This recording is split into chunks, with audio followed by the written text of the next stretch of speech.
I just don't get it. He used to be good. What happened, Steve? Well, I don't know. Do you feel that should be rebranded Chris Cornell and Timbaland Unite for a album project screen destined for the bargain bin? Yes, exactly. I was just saying, well, that's it, but sadly, alas, no more. Please don't bring up The I think it will go that Departed. way.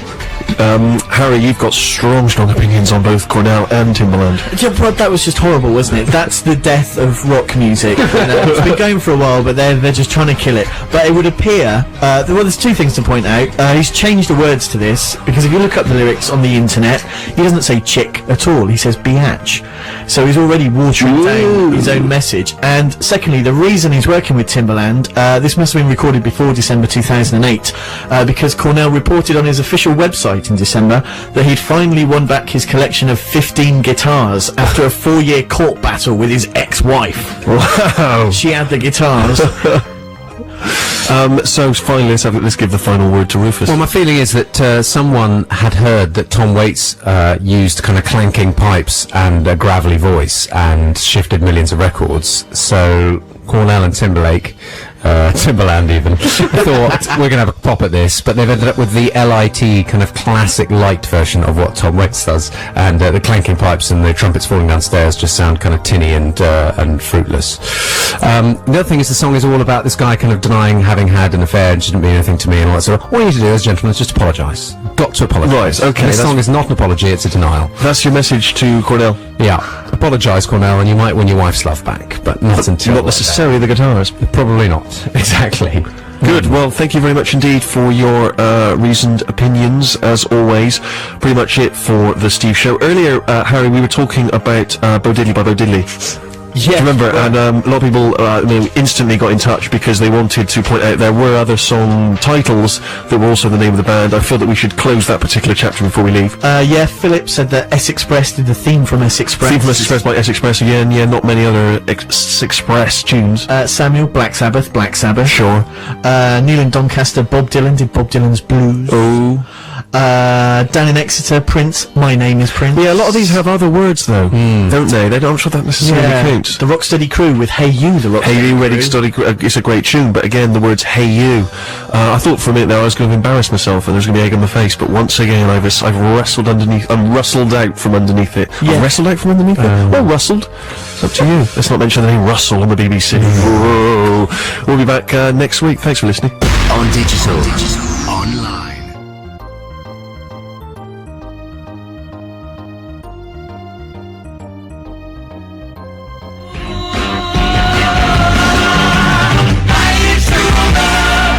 Surely if you were in a bad mood before, you're in a cracking mood now after My Sharona by The Knack from 1979, written of course by lead singer Doug Feger, about a 17-year-old girl called Sharona, who's now apparently an estate agent in Los Angeles.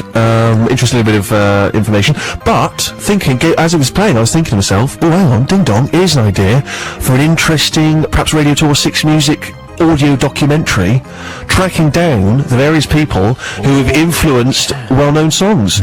I've not really been able to think of others aside from Peggy Sue, who I don't think was called Peggy Sue, was she in real life? She had a different name, and then they think they maybe changed it to Peggy Sue. Do you remember Lovely Rita Meter Maid? Yeah. Referred to by the Beatles, of course. Layla, of course. Eleanor Rigby as well. Eleanor Rigby? Eleanor Rigby? Yeah, that was an appeal from me. Eleanor Rigby. If you're out there, could you ring me? Yeah, please. My phone's off at the moment. Sure. But yeah, I mean, this could be, I don't know, do you know what I'm hearing? I'm hearing the sound of, and the Sony Gold for excellent pop documentary goes to Steve M. Mass rapturous applause. Probably given the award, of course, by Gambo. Paul Gambaccini, which I know is a dream to be given anything by Paul Gambaccini. An absolute treat. Steve Show, 6 Music with me, Steve Merchant, and my little gang of cronies here. We've got Harry, a little bit edgy, of course, because there's strong word out there that top bankers won't be receiving their much-needed bonuses. Well, it's absurd, isn't it? But No, I'm very, very pleased. why? At long last, you're all being a firm slap on the wrist, a punch in the face, You just a don't. hobnailed boot. You don't to the ghoulies. understand. You don't understand. I do understand. The bonus is a God-given right of all bankers. You go into any profession. God-given right. You know what you're going to get. Whether you work in a shop, you know what the contract is when you walk in the door. You work for a bank, you know how it works. You're going to get a filthy, dirty, great bonus, which is going to upset everyone who doesn't work in a bank. So it's ludicrous to try and take those away. It's a contractual right. Give me my bonus. No, because I've been reading the editorials in various newspapers, know nothing so I know what to think. And frankly, it's about time that you were taken down a peg or two. Well, I was reading old Robert Peston's blog, Robert Peston, the BBC business guru, and it's always good fun because the comments beneath the blog are now getting angrier and angrier. Some guy said, if a penny is paid to any banker as a bonus, there'll be riots in the streets. I am a little concerned because if people do end up getting bonuses and people do generally go nuts, you know, I'm going to be a target. And working for the BBC as well, as we've discussed before, I'm the most hated man in Britain. Yes, of course, because you're working for two loathed organisations. Yeah, you know, since Shipman exactly. It's just me left up It's there. you there. Well, don't think come Guy Fawkes time. Don't think there won't be a giant effigy of you being desecrated in a horrific way. Talking of Tiny Dan, here he is. Hi. Hello. Hi there. All right, happy birthday to you. Oh, it's my birthday today. That's very sweet of you. No Rufus this week, but Tiny Dan's filling his shoes. So consequently looks like when a little girl is trying on her mother's fancy shoes, slopping around the bedroom. I thought the bullying might stop on my birthday, but no. You're welcome to the BBC. Yes, yeah, that's true, It's yeah. a good job you're not some kind of foreign tennis player. Fine, I'm quite liking Monica Samuel. Yes, I think that's very nice. Gives you a certain distinctiveness. Oh, I'm never going to have that. I'm getting a bonus as well. Are you? What, from the milkshake shop? Yeah, £15.28 And this is just for making great shakes. for working really hard. Because I did. Fat cat. 15.20. I don't know what to do with it. It's so much money. If you are a new listener, then you may not realise that Sammy, among her many various guises, she works in a milkshake shop. Do 175 flavours, Do your milkshakes bring the boys to the yard? and they're like, it's better than yours. Oh, really? Wow. Well, thank you very much indeed, and apologies once again. Since last week, despite our best efforts to sort of wrap the BBC on the knuckles, more scandal again within 7 days is extraordinary. But yeah, apologies again if you look to the BBC as a sort of moral guardian, then obviously you've been upset again by the various stories. We're not going to go into them; they've been dissected and discussed too many times. The disappointing thing is, we tried to be the most scandalicious by playing that Amanda Palmer track, which no one else will play, That's been banned. hoping that would get us some notoriety, but then Nothing. the Thatch trumps us. Thatcher, once again, and I actually, both Carol Thatcher and Jeremy Clarkson, I'm wondering, now I don't want to, do down, I know a lot of people have taken great offence at what they said, I'm not going to try and make light of that, but I can't help but do you remember Harry when we were at school? If you abused someone, they just abused you back, that was the rule, and you have an abuse, so everyone's got a nickname, an abuse if you like, and so if I call you something, you call me back, or you owe me an abuse until such time as you can return the And of course, insult. 3 abuses used to equal a punch. Exactly. And that's how it worked. But I was very disappointed with Clarkson. I know for a fact that Clarkson has never apologised tattooed on his lower back in Chinese. Exactly. And yet he's out there grovelling. But with Thatcher, I don't. The chap that she offended, was he a French tennis player? I don't think you know who the tennis You player don't know was. who it was. but- You don't know who it was. But all I'd like to see is just him to be given a picture of her on some kind of news channel, and he just looks at her and he says, "Well, she's got hair that looks a bit like straw. Oh, scarecrow head. Oh, Wurzel Gummidge." And then that's done. It's dealt with then. Or just let her say it 2 more times, then he can punch And then her. he can punch her. Or alternatively with, Gordon Brown should just be, because I've always thought Clarkson, he's got, his face is quite a long face. Quite a big sort of potato-y face. So, either grey-haired What's-it-bonce, because his head looks a little bit like a What's-it, it's got that sort of What's-it shape.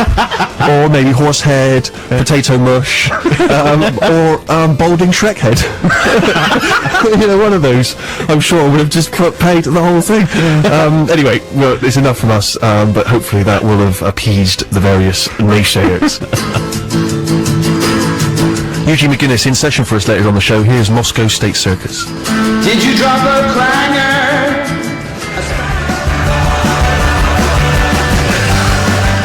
Playing live in the hub later on 6 Music, that's Eugene McGuinness and the tune Moscow State Circus. Steve Show, 6 Music. Wait a minute, Steve, stop the show. Okay. Bit of an issue. This idea we had, you had, it's your fault, about finding the people who are named in songs.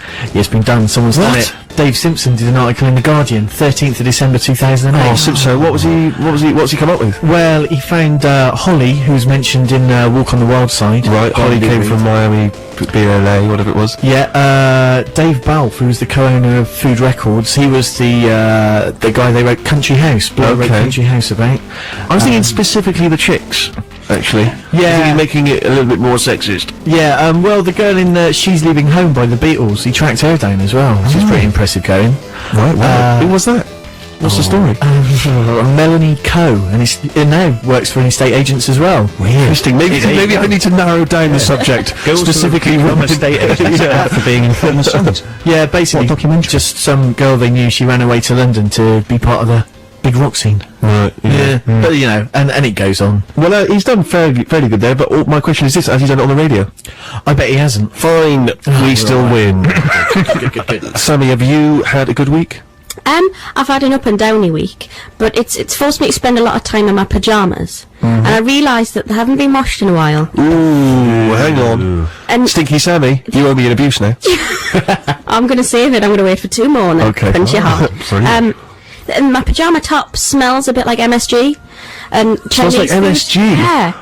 Wow. But I like it. And my mum's like desperate. It's only been a week or so. It's not been like since Christmas. But my mum's horrified and desperately trying to like get it off me so she can wash it. But I'm loving the smell. As long as I shower after wearing it, I can't see an issue with The the stench stinky of top. MSG. Have you been eating a lot of takeaway food in it? I don't know how it's coming out. It does smell very umami. It's savoury smell. And I don't think it would be pleasant to anyone other than me. But did you ever have that where you like something really smells horrible? No. Do you not enjoy the smell of your own sweat? No. Is this just me? So is it? So hang on. So you think that you've been sweating MSG and it's gone onto your pajamas? I don't think I've been sweating MSG. Is it in the milkshakes? Oh no, I'm very clean when I'm preparing food. No, but is it in the milkshakes? No, No. it's just cow products. I'm worried about it because it doesn't smell like anything I've ever smelt before, but I think that's why I'm not enjoying it so much. I'll be honest with you, I like the smell of petrol. But you don't produce petrol, do you? No, that's very true. But if I go in a petrol station, I like that. I have a good old sniff. Yeah.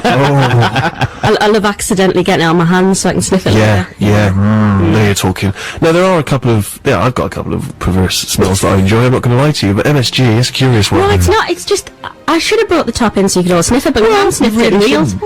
So I don't know. I just thought maybe people. You know, it's one of those common courtesies that everyone's really polite and says, "Oh, that's disgusting," but secretly at home they're all doing it. So it is just me then. Yeah. Yeah. You could maybe bring it in next time. Oh, that's another week. Don't wash it until we're next on the show. Okay. Okay. Wow, that's going to be quite some time. Should I keep wearing it? Yes, please. Brilliant. Good. Done. And listen, let's have a lovely musical choice from you before we get more disgusted. Always trying to find something a bit electric-y and new. These are the Filthy Dukes, which I'm quite liking the name of, and This Rhythm.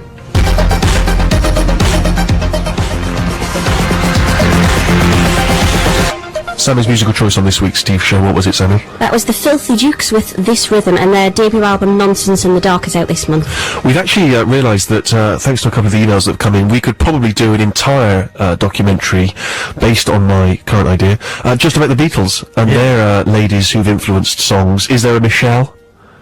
There's got to be. There'll be a fan instantly. There's a fan who's already got that email written. Yeah. So Beatles fans are so obsessive. That's already dealt with. That's on its way. It was Elaine. I think. Really? I got a feeling it was Elaine. What about Prudence in Dear Prudence? Right, good. Emails needed, please. Yeah. Hang on a sec. Hang on. Let me just. Flooding. Hang on a minute. Wait a minute.